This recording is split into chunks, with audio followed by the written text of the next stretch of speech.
Hello everyone, my name is Tamanna Sachdeva. I am faculty of SRN International School.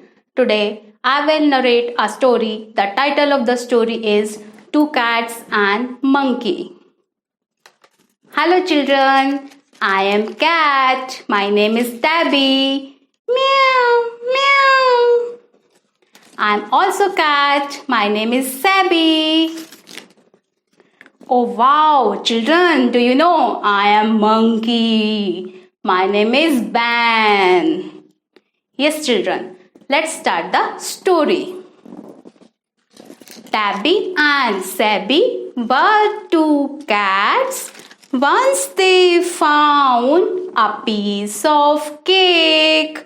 They broke it into two pieces.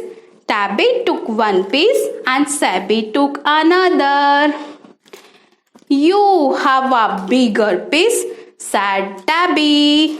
No, you have a bigger piece, said Sabby. Monkey Ben saw them fighting. He offered to settle the matter. Ben took a bite from here and there. In the end, he ate all the cake. Tabby and Sabby didn't get any cake. Moral of the story is, when two people fight, the third one always gets the profit. Thank you for watching the video. Please don't forget to like, subscribe and comment my video. Thank you.